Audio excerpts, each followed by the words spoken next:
ஆன்மீக நண்பர்கள் அனைவருக்கும் அன்பு கலந்த வணக்கங்கள். இன்றைக்கு நாங்கள் ஆன்மீகம் சம்பந்தமான பதிவில் சித்தர்கள் கூறிய துளசி தொட்டாச்சினிங்கி வழிபாட்டில் மறைந்துள்ள ரகசியங்களை பற்றி தான் நாம் இன்றைக்கு பார்க்க போகிறோம். என்னென்னு சொல்லி பார்த்தீங்கன்னா, ஒரு தொட்டியில் நல்ல வளமான மண்ணை இட்டு நிரப்பி துளசியையும் தொட்டால் சினிங்கியையும் அருகருகே வைத்து தோட்டத்திலேயோ மாடியிலேயோ தென்மேற்கு மூலையில் அதிகம் நடமாட்டம் இல்லாத இடத்துல வைத்து நெய் விளக்கு ஏற்றி பூஜை செய்து 21 முறை வலம் வரணும். தினமும் பார்த்தீங்கன்னா, நெய்வேத்தியம் படைக்காவிட்டாலும் ஒவ்வொரு வெள்ளியன்றும் காலை மாலையிலையும் நீராடி தேங்காய் பழம், வெற்றிலை பாக்கம், இளநீர் அல்லது பானகம், வெண்பொங்கல் வைத்து பூஜை செய்து வரணும். தினமும் குளித்துட்டு விளக்கேற்றி 21 முறை வலம் வருவதை மறக்காமல் செய்யணும் என்றும், இதை நம்பிக்கையோடு தவறாமல் செய்து வந்தால் உங்களது பிரச்சனைகள் நீங்கும் என்றும் சித்தர்கள் சொல்லியிருக்கிறார்கள். துளசியின் கணவனான, அதாவது ஜலந்திரன் என்கின்ற அசுரன்தான் இவன் சிவனிடம் அழியாத வரங்களை பெற்றவனாம்.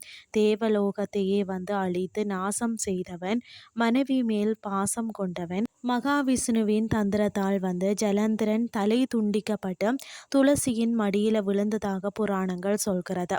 துளசியின் மேல் மனமிறங்கி இருவரையும் மூலிகைகளாக வரமளித்து மகாவிஷ்ணு அருளியதாக சொல்லப்பட்டுள்ளது.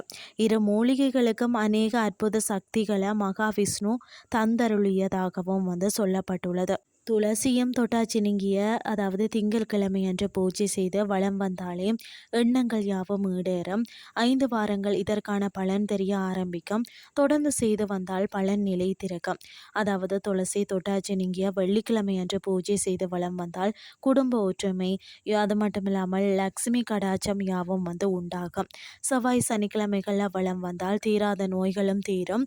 அதே மாதிரி வியாழக்கிழமை வலம் வந்தால் விரோதிகள் வசியமாவார்களாம். அந்தந்த கிழமைகளில் பலன் யாவும் சித்திக்கும். இந்த அரிய தகவல் சித்தர்களின் தலைமை குருவான அகத்தியரால் சொல்லப்பட்டதாகவும் இதை அலட்சியமாக எண்ணாதீர்கள். துளசி வெப்பமூட்டும் மூலிகை, தொட்டாச்சினிங்கி வெப்பத்தை குறைக்கும் மூலிகை. துளசி மின்சாரத்தால் அடிபட்டவர்களை காக்கும். தொட்டாச்சினிங்கி மின் சக்தியை தூண்டும். இப்படி ஒன்றுக்கொன்று எதிர் இயக்கங்களை கொண்ட பெண்பால் ஆண்பால் மூலிகையான கணவனும் மனைவியுமாக துளசியும் தொட்டாச்சினிங்கியும் திகழ்கிறதா. இதில் இன்னொரு விஷயம் பார்த்தீங்கன்னு சொன்னால், பெண்பாலான துளசி சூரியனின் அம்சம், ஆண்பாலான தொட்டால் சினிங்கி சந்திரனின் அம்சமா.